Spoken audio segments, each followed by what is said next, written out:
Hi students, this is Rajesh Jamnani. You are watching my YouTube channel Easy Chem by Rajesh Jamnani.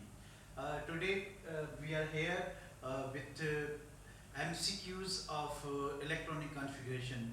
कि electronic configuration की basis पे कौन कौन से MCQs past NTS papers में MDCAT यानी medical and dental test pre-entry test Sindh में जो होते हैं उसके लिए आए हैं.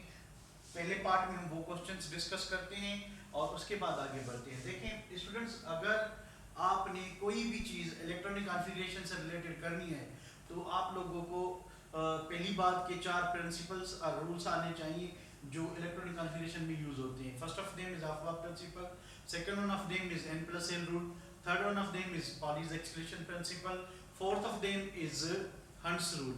आफ्टर दैट आपको क्वांटम नंबर अच्छे से आने चाहिए.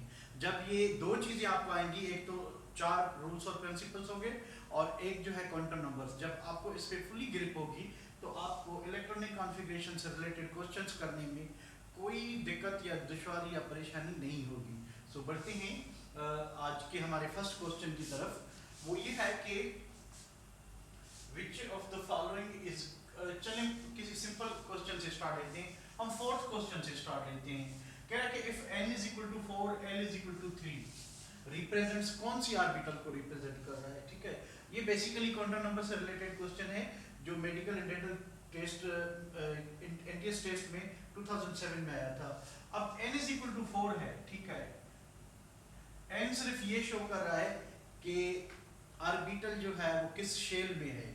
ऑर्बिटल कौन सी है वो हमें l का वैल्यू शो करेगा. ठीक है, और प्रीवियसली हमें पता है कि if l is equal to 0 तो सब शेल है, if l is equal to 1 तो p है, l is equal to 2 तो d है, if l is equal to 3 then f है. ठीक है, तो अब l is equal to 3 है तो ऑर्बिटल कौन सी होनी चाहिए, f orbital. So this is a simple question. हमने क्या करना है कि n सिर्फ इतना बताता है कि ये ऑर्बिटल किस शेल में है. ऑर्बिटल या सबशेल कौन सा है, it is indicated by L value. Subshell का हमें L से पता चलेगा और ऑर्बिटल कौन सी है, इलेक्ट्रॉन किस एक्सिस पे है, वो हमें M वैल्यू बताएगा. सो n is equal to 4, it means के ये ऑर्बिटल जो है वो फोर्थ शेल में है. L is equal to 3 represent कर रहा है कि ये F है. ठीक है, तो एग्जैक्टली ये F ऑर्बिटल है, पर कौन सी F ऑर्बिटल है, ये 4f होगी. ठीक है, ये इसका आंसर होगा. ठीक है, अब थर्ड क्वेश्चन क्या है कि which orbital has lowest energy, कि किस ऑर्बिटल की एनर्जी लोएस्ट होगी. अगर आपने मेरा कल वाला वीडियो नहीं देखा जो क्वांटम नंबर से रिलेटेड है तो उसकी डिस्क्रिप्शन में उसकी लिंक मैं इस डिस्क्रिप्शन में लगा दूंगा इस वीडियो की, वो आप ज़रूर देखिएगा. आपका मैंने क्वांटम नंबर्स के बहुत अच्छे से कॉन्सेप्चुअल जीमेन के और एनटीएस के क्वेश्चन जितने भी आए हैं और कुछ अपने बनाए हुए सॉल्व करवाए हैं. Hopefully you will enjoy. अच्छा, अब यहाँ पे ये है कि which orbital has lowest energy. Energy of an orbital कल मैंने आपको बताया था उस वीडियो लेक्चर में, डिपेंड्स अपॉन n+l वैल्यू. अब जिस ऑर्बिटल का n+l वैल्यू क्या होगा, ज्यादा होगा, उसकी एनर्जी ज्यादा होगी, और जिसका कम होगा उसकी एनर्जी क्या होगी, कम होगी. चलें, अब ये जो आगे नंबर लगा होता है ये n वैल्यू होता है. ठीक है, अब l वैल्यू आप यहाँ से निकालें कि s का l वैल्यू क्या होता है 0, p का 1, d का 2, f का 3. यहाँ से आप अंदाजा लगा लें. सो 3, इसका n+l वैल्यू क्या होगा, 3 + 2 = 5, 4 + 0, यहाँ देखें l वैल्यू इसका क्या है 0 है, 2 + 1 = 3 = 4, 4 + 3 = 7. अब लोएस्ट एनर्जी जिसका n+l वैल्यू क्या होगा, कम होगा. सो कम किसका है, 2p का. सो c is the correct answer. 2p is the correct answer क्योंकि इसका n+l वैल्यू जो है वो सबसे कम है. ठीक है, so how we decide answer, by taking sum of n and l value. जिसका सम कम होगा उसकी एनर्जी कम होगी और जिसका सम ज्यादा होगा उसकी एनर्जी क्या होगी, ज्यादा होगी. चलिए क्वेश्चन नंबर 2 ये है कि इन गोइंग फ्रॉम, चलो इसको भी बाद में करते हैं. अब बढ़ते हैं इस क्वेश्चन की तरफ. Which of the following is correct electronic configuration of copper Z is equal to 29. First of all आपने इलेक्ट्रॉनिक कॉन्फ़िगरेशन का सीक्वेंस याद करना होगा. ठीक है, वो सीक्वेंस कैसे याद करेंगे, चलो उसको भी देखते हैं हम. ठीक है, अब कितने क्वेश्चन इलेक्ट्रॉन से 29, हम लिखेंगे कॉपर 29 इज इक्वल टू, आप इलेक्ट्रॉन डिस्ट्रीब्यूट करेंगे 1s2 2s2 2p6 3s2 3p6 4s2 3d4। यहाँ पे 24 इलेक्ट्रॉन पूरे हो जाएंगे। 2 into 4 4 and 6 10 10 into 12 12 and 6 18 18 into 20 20 plus 4 24। तो यहाँ तक पूरे हो गए, ठीक है। अब ये कॉपर की कॉन्फ़िगरेशन होनी चाहिए। अब देखें आर्गन का मतलब ये है कि यहाँ तक 18 इलेक्ट्रॉन्स डिस्ट्रीब्यूट हो चुके हैं, ठीक है। हेवियर एलिमेंट से पहले नोबल गैस का कोई एलिमेंट लिखा जाता है, वो अंडरस्टूड हो जाता है कि इतने इलेक्ट्रॉन आ गए, बाकी हमने वैलेंस से लगाना होता है, ठीक है। क्योंकि हर जो आपका एलिमेंट है वो नोबल गैसेस के बाद ही शुरू होगा, नया जो पीरियड होता है, ठीक है, तो उसमें नए इलेक्ट्रॉन एंटर होते हैं, नया शेल होगा, ठीक है। तो यहाँ पे देखें ये 4s2 3d4 है कहाँ पे, सॉरी ये 29 है, तो ये यहाँ पे 9 होगा, 9 होगा, ठीक है। अब 4s2 3d9 a है, ठीक है। अब ये क्वेश्चन सही होगा या गलत होगा, सबसे पहले आपको ये पता होना चाहिए, कल वाली वीडियो में मैंने एक्सप्लेन किया था कि whenever d orbital has 4 electrons और d ऑर्बिटल हैज 9 इलेक्ट्रॉन्स, ठीक है। d ऑर्बिटल के पास 4 इलेक्ट्रॉन हैं या d ऑर्बिटल के पास 9 इलेक्ट्रॉन हैं, तो इन दोनों सीक्वेंसेस में क्या होगा कि इनकी ये कॉन्फ़िगरेशन स्टेबल नहीं होगी, ये क्या होगी, अनस्टेबल। तो स्टेबल कैसे होगी, हम क्या करेंगे कि एक इलेक्ट्रॉन इधर जो है वो शिफ्ट करेंगे, ठीक है। उससे क्या होगा कि 4s1 और 3d5 कॉन्फ़िगरेशन होगी। इसकी कॉन्फ़िगरेशन क्या होनी चाहिए, 4s1 एक इलेक्ट्रॉन इधर प्रमोट करेंगे, तो 3d10 होना चाहिए, ठीक है। तो ये स्टेबल कॉन्फ़िगरेशन होगी। अब ऐसा क्यों होता है, ठीक है, ये इस तरह से हम क्यों कर रहे हैं, ये आपको जो है इलेक्ट्रॉनिक कॉन्फ़िगरेशन की मेरी वीडियो है, ठीक है, वो देख लेना, आपको उसकी डिस्क्रिप्शन में लिंक मिल जाएगी। तो सिंपली इधर इतना बता देता हूँ कि half filled orbitals and completely filled orbitals are more stable than scarcely filled orbital. अब डी में टोटल जो इलेक्ट्रॉन आते हैं, डी में कितने आते हैं, 10, इसकी हाफ फिल्ड क्या होगी, d5, और कंप्लीटली फिल्ड क्या होगी, d10, ठीक है। सो डी ऑर्बिटल की ये हाफ फिल्ड होगी, ये कंप्लीट, कह रहा कि ये दो कॉन्फ़िगरेशन स्टेबल होंगी, ठीक है। अब एक इलेक्ट्रॉन यहाँ प्रोमोट करने से क्या हुआ कि डी ऑर्बिटल हाफ फिल्ड हो गई, जो पहले ना हाफ थी ना कंप्लीट थी, इस वजह से स्टेबिलिटी इंक्रीज हो गई, तो ये ग्राउंड स्टेट कॉन्फ़िगरेशन होगी। ये किसके लिए होगी, क्रोमियम के लिए, ये किसके लिए होगी, कॉपर के लिए, ठीक है। तो कॉपर का जो आंसर आना चाहिए 4s1 3d10, ठीक है। अच्छा अब आते हैं क्वेश्चन नंबर सेकंड की तरफ। क्वेश्चन नंबर सेकंड ये है कि in going from 1s2 2s2 2p6 3s2 3p6 4s1 to 1s2 2s2 2p6 3s2 3p5 and 4s2, what is the difference between this upper and lower, that 3p6 electron जो है, एक electron 3p6 से कहाँ जा रहा है, 4s1 की तरफ, ठीक है। तो डेफिनेटली ये एक्साइटेड स्टेट है, ये ग्राउंड स्टेट है, ये ग्राउंड स्टेट है, और हुआ क्या है कि इलेक्ट्रॉन ने ग्राउंड स्टेट से कहां जंप किया, एक्साइटेड स्टेट में, एक्साइटेड स्टेट में। इवन दो इनका n+l वैल्यू क्या है, सेम है, 3p का और 4s का। अब 3p का n+l वैल्यू क्या होगा, 4, और इसका भी क्या होगा, 4, इसका भी क्या होगा, 4, इसका भी 4, but still there is a little energy difference between 3p and 4s। 3p की थोड़ी एनर्जी कम होती है, क्योंकि इलेक्ट्रॉन 3p से शिफ्ट हुआ है कहाँ पे, 4s में, किसमें, इस ट्रांजिशन में। देखेंगे यहाँ से एक इलेक्ट्रॉन कम हो गया है और इसमें एक इलेक्ट्रॉन ऐड हुआ है। तो इलेक्ट्रॉन ऐड हुआ है, इसका मतलब ये है कि इलेक्ट्रॉन ने लोअर एनर्जी लेवल से हायर एनर्जी लेवल में जंप किया है, तो जरूर इसने क्या किया होगा, इसने एनर्जी एब्जॉर्ब की होगी, तभी according to Bohr's model electron तभी ऊपर जंप कर सकता है जब वो क्या करेगा, एनर्जी एब्जॉर्ब करेगा, ठीक है। सो बढ़ते हैं आगे क्वेश्चन नंबर 5 की तरफ। क्वेश्चन ये था कि which of the following particle on losing electron will have half filled set of p orbital। अब p ऑर्बिटल में टोटल 6 इलेक्ट्रॉन होते हैं, कह रहा है कि ये हाफ फिल्ड किसके पास होगी। कंडीशन 1 ये है कि p में, the first condition is that कि p में 3 इलेक्ट्रॉन हो, The second condition is that after losing electron, के इलेक्ट्रॉन लूज करने के बाद, so दो कंडीशन है क्वेश्चन में, इस स्टेटमेंट को पूरा देखें। वैसे अगर हम आए तो इसकी पी ऑर्बिटल, इसकी कॉन्फ़िगरेशन करेंगे, जो हाईएस्ट स्टेटमेंट उसकी कर लेते हैं, ये नेट ऑक्सीजन है। ऑक्सीजन के पास जो है इसका एटॉमिक नंबर 8 है, ठीक है 8, और इसके पास एक इलेक्ट्रॉन इसने गेन किया है, तो हम 9 इलेक्ट्रॉन की कॉन्फ़िगरेशन कर लेते हैं 1s2 2s2 2p5, ठीक है 1s2 2s2 2p5, ये किसकी है? इसकी O माइनस की, ठीक है ये इसकी कॉन्फ़िगरेशन है। अब सारे इसके नीचे ही है ना, तो हम इससे कंपैरिजन करते हैं। कह रहा है कि इस 2p में 3 इलेक्ट्रॉन हो, ये हाफ एंड हो, और कब हो कि इलेक्ट्रॉन लूज करने के बाद। अब देखें जिसके पास ये देखें यहाँ तक जो है 4 इलेक्ट्रॉन्स होते हैं, और यहाँ तक जो है वो 3, यानी इसमें 3 इलेक्ट्रॉन हो, तो टोटल हम देखेंगे वो सब्सटेंस जिसके पास 7 इलेक्ट्रॉन्स हो, पर 7 इलेक्ट्रॉन्स कब बचे हों? After losing electron, electron lose करने के बाद उसके पास क्या बचे हों? 3 इलेक्ट्रॉन बचे हों। ये थोड़ा सा लॉजिकल क्वेश्चन था।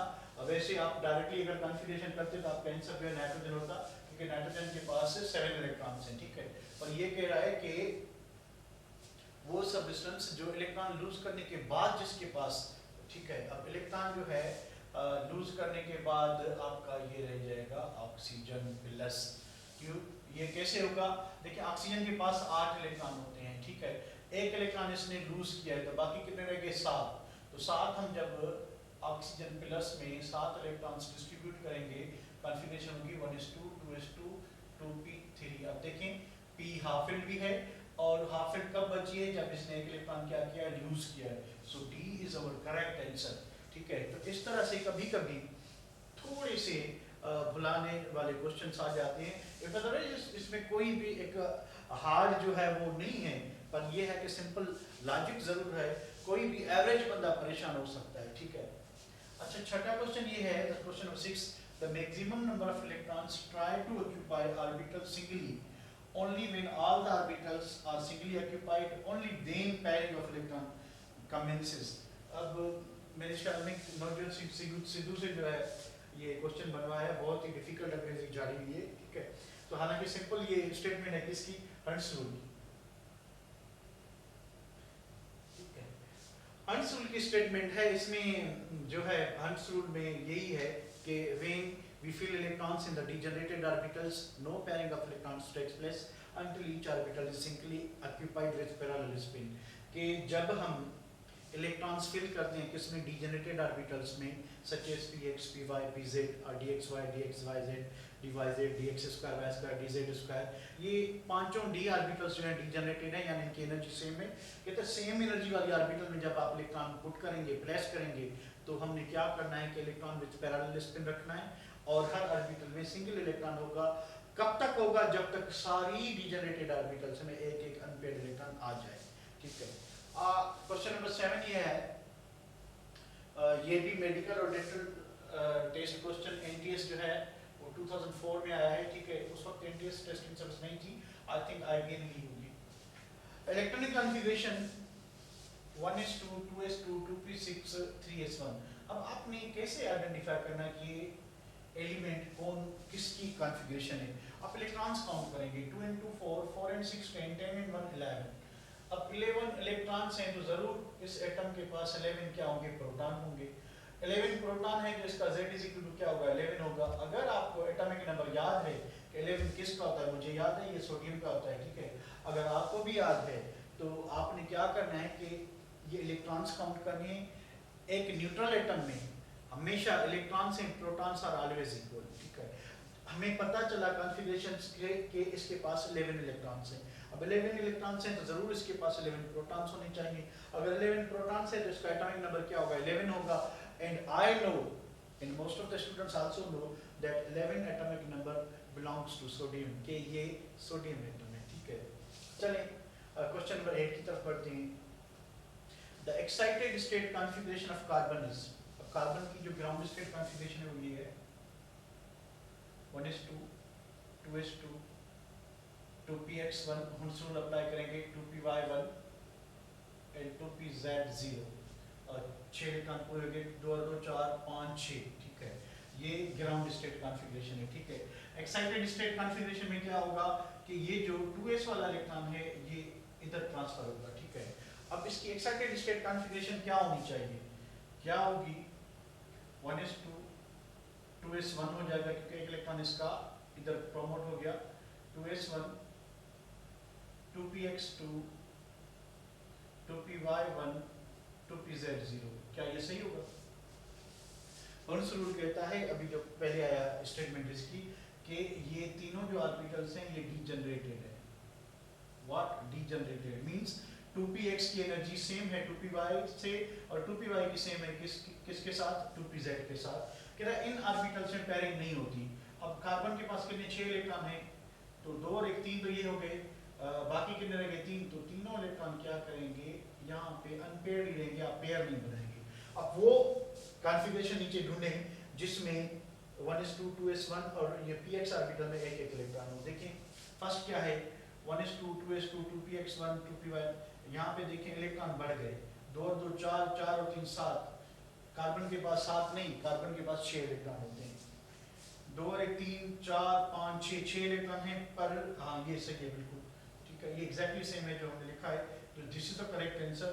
अच्छा नीचे वाला क्यों गलत है, 1s1 1s में पहले 2 इलेक्ट्रॉन आएंगे तभी 2s फिल होगी, तो ये भी गलत है। 1s2 2s2 2px 1s2 2s2 2px2 ये ऐसा नहीं होगा क्योंकि हर्ट्ज रूल के खिलाफ है, तो ये भी गलत है, ठीक है। So this is how we did some tricky and chemistry MCQs of electronic configuration. आगे बढ़ते हैं क्वेश्चन नंबर 9 और 10 की तरफ। वेलकम गाइस, अभी हम करते हैं कुछ जीमेन और केप्लान सीरीज की इलेक्ट्रॉनिक कॉन्फ़िगरेशन से रिलेटेड जो एमसीक्यूज करते हैं।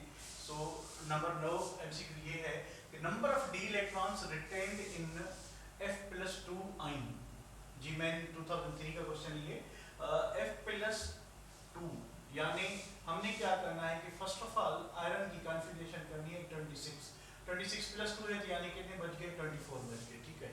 अच्छा उसमें 26 कॉन्फ़िगरेशन करते हैं, 1s2 2s2 2p6 3s2 3p6 4s2 3d6। now this is what the grounded state configuration of iron, ठीक है। ये grounded state जो है कॉन्फ़िगरेशन आयरन की +2। अब देखिए हमने ये पढ़ा है कि लोअर ऑक्सीडेशन स्टेट में ट्रांजिशन स्टेट एलिमेंट्स जो हैं वो आयनिक कंपाउंड्स बनाते हैं, ठीक है। अब आउटर मोस्ट शेल जो है वो कौन सा है, 4 है, ठीक है। तो 4 से 2 इलेक्ट्रॉन जाएंगे, जब ये 2 इलेक्ट्रॉन निकल जाएंगे तो बाकी 3d में कितने रह गए 6। So the correct option is 6,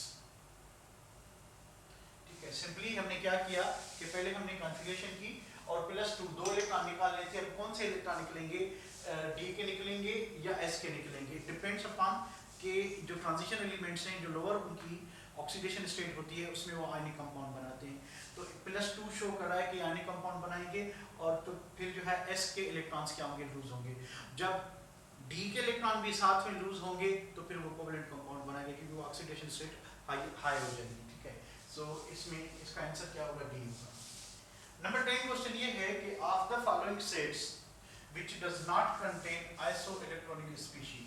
अब आइसोइलेक्ट्रॉनिक स्पीशीज किसको कहते हैं, हैविंग आइसो मीन सेम, यानी जिसके पास सेम इलेक्ट्रॉन्स हो। बढ़ते हैं, फास्फोरस के पास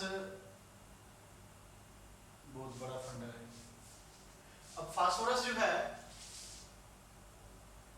फास्फोरस का एटॉमिक नंबर 15 है। चलिए जो सब्सटेंस आ रहे हैं सबके इधर एटॉमिक नंबर डाल देते हैं। उसके बाद ऑक्सीजन का 8 है, ठीक है, और 3 और इलेक्ट्रॉन हैं, ठीक है। तो ऑक्सीजन टोटल कितने हैं, 4, फास्फोरस 1 है, तो एक फास्फोरस में 15, 4 8 का 32 +3 3 इलेक्ट्रॉन इसने क्योंकि गेन किए हैं। टोटल इलेक्ट्रॉन्स हो गए 5 + 2 7 7 + 1 2 2 एंड 3 5 50 इलेक्ट्रॉन्स है इसके पास, ठीक है। इसके पास देखते हैं सल्फर का एटॉमिक नंबर 16, ऑक्सीजन का 8, 4 ऑक्सीजन और प्लस इलेक्ट्रॉन्स कितने हैं 2, तो टोटल इलेक्ट्रॉन होंगे कितने 16 प्लस 32 प्लस 2, 16 एंड 32 48 50, ये भी आइसो इलेक्ट्रॉनिक है। क्लोरीन के पास 17 और 1 18 एंड 32 50, तो ये पेयर आइसो इलेक्ट्रॉनिक है, ठीक है। अच्छा, उसके बाद इस पे आते हैं। कार्बन के पास 6 इलेक्ट्रॉन होते हैं, 7 इसके बाद 6 और 7 13 13 और 1 14, ठीक है। टोटल 14 इलेक्ट्रॉन्स हैं, 7 और 7 14। अब कार्बन के पास 6 इलेक्ट्रॉन हैं, 2 कार्बन यानी 2 6 12 12 प्लस 2 14, ये भी सही है। मुझे इसमें थोड़ा फंडा दिखाई दे रहा है। सल्फर के पास 16 इलेक्ट्रॉन्स, ऑक्सीजन के पास 8, तो 3 8 24 24 एंड 16 24 एंड 16 40 40 प्लस 2 42 इलेक्ट्रॉन्स हैं इसके पास। कार्बन के पास जो है 6 और ऑक्सीजन के पास एक के पास 6, तो 3 के पास 18 18 और 6 24 24 और 2 26, तो इनके इलेक्ट्रॉन सेम नहीं है। This is the right answer. आगे हम बढ़ते ही नहीं, क्योंकि हमने ये देखना है कि which of the following is not isoelectronic, कौन सा आइसोइलेक्ट्रॉनिक नहीं है, ठीक है। अच्छा, ये कैसे आइसोइलेक्ट्रॉनिक है, देखिए बोरान के पास 5 और ऑक्सीजन 3 है, तो 18 और 5 कितने हो गए 23 और 3 कितने हो गए 26, 26 इलेक्ट्रॉन्स हैं इसके पास। इसके पास देखें, कार्बन के पास 6 18, इसके पास 24 24 और 2 26, नाइट्रोजन के पास 7 7 और 1 8 और 18 कितने हो गए 26, तो ये भी आइसोइलेक्ट्रॉनिक है। So this will be the correct answer. इनके पास इलेक्ट्रॉन सेम नहीं है। लास्ट क्वेश्चन है केप्लान सीरीज से लिया गया है। Which of the following correctly represent an excited state of scandium? Scandium की एक्साइटेड स्टेट ढूंढनी है। फर्स्ट ऑफ ऑल आप स्कैंडियम का एटॉमिक नंबर 21 है, तो इसकी हम कॉन्फ़िगरेशन करेंगे 1s2 2s2 2p6 3s2 3p6 4s2 3d1। अब केप्लान सीरीज में एक स्पेशल स्टाइल लिखा हुआ है कि उसमें 3d पहले रखा हुआ है और 4s जो है वो बाद में रखा हुआ है, ठीक है। तो अगर एक्साइटेड स्टेट कॉन्फ़िगरेशन क्या होगी जिसमें 4s का इलेक्ट्रॉन कहाँ जाए 3d में जाए। अगर केप्लान सीरीज वाइज देखें तो यानी 4s का इलेक्ट्रॉन इधर है। अब देखें एनर्जी किसकी ज्यादा है 3d की ज्यादा है, ठीक है। तो जब लोअर 4s ऑर्बिटल से इलेक्ट्रॉन कहाँ जाएगा 3d में जाएगा, तो वो एक्साइटेड स्टेट कहलाएगी। अब हमने केप्लान सीरीज के हिसाब से वो देखना है जिसमें क्या हो 3d1 4s2 हो। चलिए बढ़ते हैं। 3d1 क्या हो 4s2 हो, सॉरी यानी आफ्टर ये तो ग्राउंड स्टेट हो गई। एक्साइटेशन के बाद क्या होगी 3d2 और 4s1 होना चाहिए। अगर यहाँ पे होता तो एक्साइटेड स्टेट इसकी क्या होगी 4s1 3d2, ठीक है।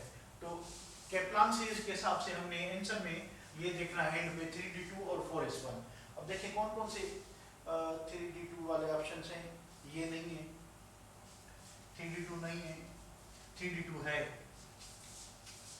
3d2 है पर s के भी 2 हैं, ये नहीं होगा, ये भी नहीं होगा, ठीक है। चलें, तो अब करेक्ट ऑप्शन क्या होना चाहिए। सी कैसे ऑप्शन करेक्ट होगा, देखें 2 into 4 4 into 16 12 18 20 21 इलेक्ट्रॉन।